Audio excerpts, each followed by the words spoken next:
Ugh, that was a mistake, Aaron. I don't even draw attention to my crotch during copulation. Oh my God. Welcome to That's Good Sports. I am Brandon. If you're feeling bad about your life, just remember, you're better than the Jets, Perna. Here we are, week 6 of NFL football. Half the teams have already lost their bye weeks because of COVID. The Buccaneers defense looks like championship caliber, and Derrick Henry is the best football player on earth. And that includes soccer. Today, I will bring what I believe to be the best and worst of all of the Sunday games and hand out my highly coveted BDP awards. You know what they mean. That's good, sports.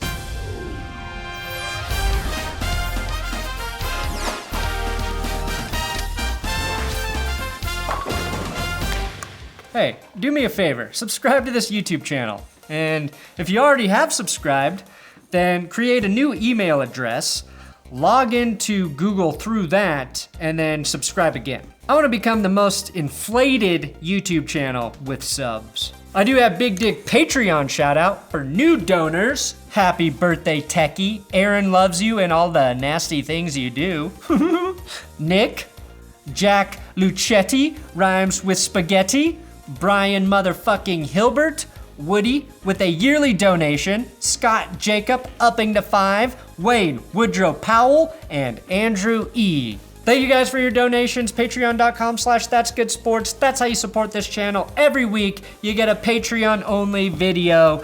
It's Will and I's game picks for that week. So give me your fucking money. Do it. All right, let's just cut through the bullcrap, huh? And get right into this. Worst of the week. Aaron Rodgers cursed himself with this cocky cock-like celebration in the first quarter. This is why Tom Brady is better than you, Aaron. He never curses himself. He just curses at his teammates like an asshole. At the very least, Aaron, update your pop cultural references. A Key and Peele reference from 2012 should curse you, to be honest. Rodgers had his worst game of the season by a huge margin in the Bucs blowout win. The third pump is the modern day version of Icarus flying too close to the sun. And Aaron, oh, he got burned. Best, this slow-mo gif of Tom Brady getting face mask ripped by Rashawn Gary. Ideally, I want to line my walls with display screens that show gifs of Tom Brady getting beat up on loop 24/7. This face mask, the Elvis Dumervil sack, the Nate Clements hit on Brady, and Von Miller dragging his nuts in his face. Yes, I shall be as weird as the architect from The Matrix, but I will not be J-O-ing alone in a room to Neo. What? I'm pretty sure that's what you did in there, right? Worst. Again, Aaron Rodgers throws a pick 6. Aaron Rodgers, who had committed like 0 turnover-worthy plays this entire season, becomes the latest person to take pity on old man Brady, scoring the Buccaneers' first touchdown for them. That was followed by an interception taken to the 2-yard line. 2 yards, Tom Brady's maximum throwing distance. 2 yards is just 3 less than the Packers' offense amassed in the second quarter. That was the best offense in the league heading into this game. Tom Brady had a 14-10 lead before he even threw his first pass, which feels like a metaphor for his entire career. Best? Jets ass interception. Assception? Seriously, one of the most impressive videos of ass play I've ever seen. Best use of a butt since Mark Sanchez 8 seasons ago. It is poetic that the only nice play the Jets made on Sunday, they pulled out of their ass. Maye's own teammate nearly knocks the ball to the ground, and he still makes a behind-the-back ass grab. Didn't help the Jets get on the board, though. They lost 24-0 to the Dolphins, but maybe Maye can get himself traded to a real team. Best, Joe Flacco taking a 1,000,000-yard loss on a sack. 28 yards is the final there, I guess, but you're out of your element, Joey. Trying to backward snake like Russell Wilson with your cinder block feet. That is not elite. Worst. Unless he goes back to school, New York appears to be where Trevor Lawrence will go to die. The Jets are the first team to be shut out in 2020, and they are the lone team without a win. And if they do draft Lawrence, The ghost he will be seeing is just Sam Darnold, who I think the Jets have to shoot like an old dog they don't want anymore. Best, Joey Burrow out-Riversed Phillip Rivers by throwing a pick on his final drive down a score. We're so used to seeing Phil follow his usual script of getting down by a score late, starting a last-minute drive, and then throwing the game away with an ill-timed pick. Rivers did throw a fourth quarter interception in this game, but after the Colts actually took the lead late in the game, Burrow took it upon himself to out-Rivers, even Phil Rivers, with this game-ending interception, and the Bengals squandered a 21-point lead. Burrows is just 9 kids away from becoming the next Phil Rivers, as this graphic suggests.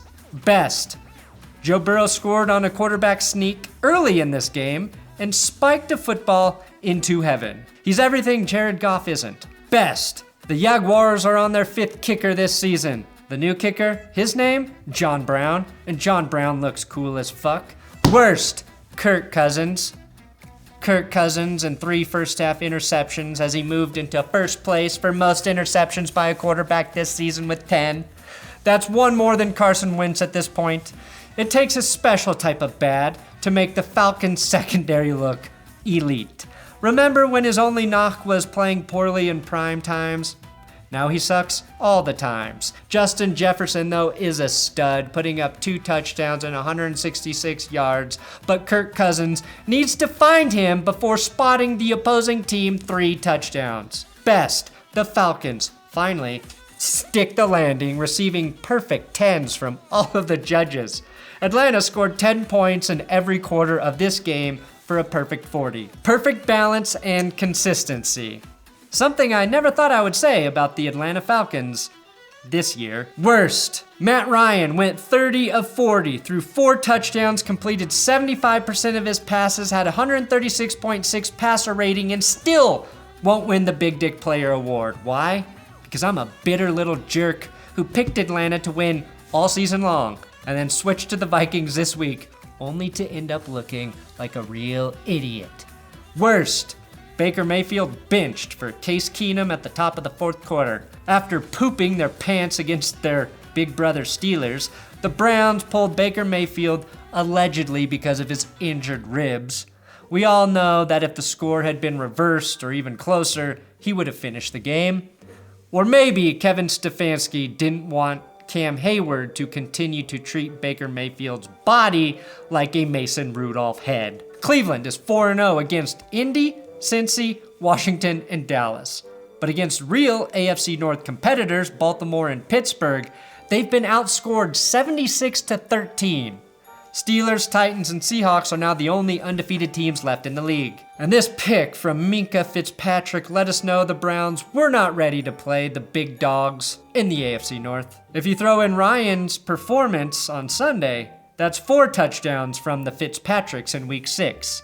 You cannot hear it, but the Steelers were playing the Ramones Blitzkrieg bop after that pick 6. Huge improvement over Renegade. Best, and I promise, last thing from this game, Big Ben gets word from the refs that Tony Romo, on the CBS broadcast, thinks that Chase Claypool was inbounds on a review. Here's what Big Ben said. Romo thinks he got in. No, it's in. Tell Tony. Tony finally made a good call. Good call, Tony. Just joking, Antonio. Antonio. I'm impressed he knew my full name, actually. That was impressive, Ben. I called you that. I can't believe he doubted me. My first question is, why does the on-field ref know or care what Tony Romo thinks? And second, how did I not know Tony's real name is Antonio? Antonio Romo rolls right off the tongue, unlike any other name I've ever heard. Antonio Romo. Best, Titans tight end Anthony Firkser, of illustrious Harvard fame, had a huge game for the Titans. Not only did he lead the team with 113 receiving yards, score a touchdown, but he had 2 key plays on Tennessee's game-tying drive. Firkser went berserker.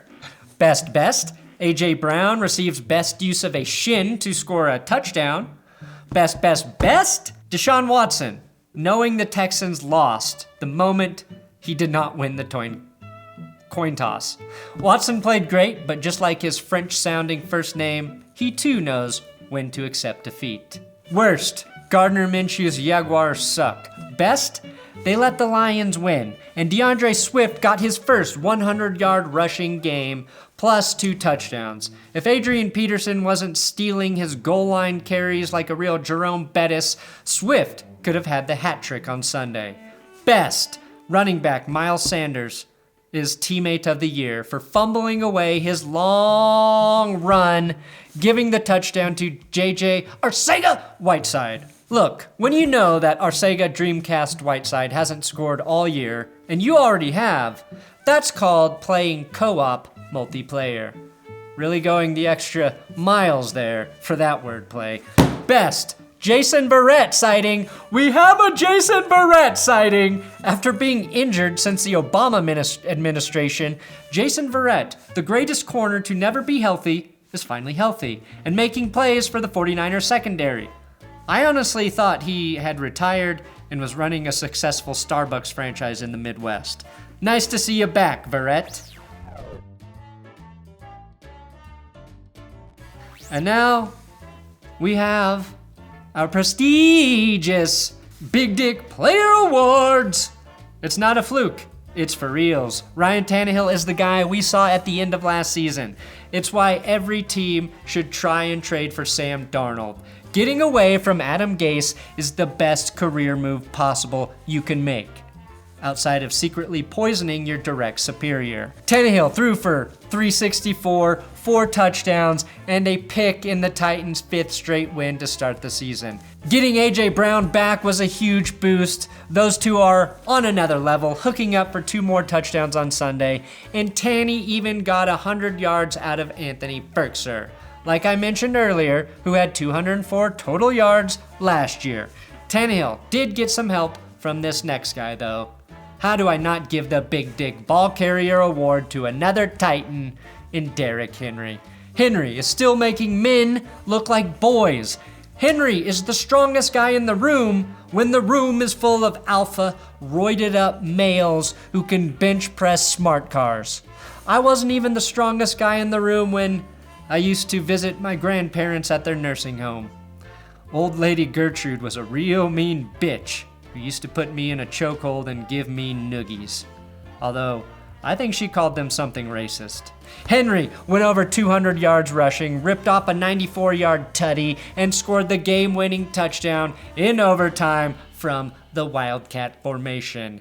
Henry is playing like a Greek god. Ryan Tannehill is playing like Dan Marino, a beach god. And it's no wonder the Titans are undefeated. The Big Dick receiver goes to a team that, unlike Tennessee, was winless heading into Sunday. I'm talking about me and Julio Jones down by the schoolyard, who put up 137 yards. And can you believe it? Two whole touchdowns against the Vikings. Those were his first 2 tutties of the season. The Falcons got the patented interim head coach bump, and it came on the same day that the Braves choked away a potential trip to the World Series. Just like their most popular search term in Pornhub would suggest, Atlanta loves choking.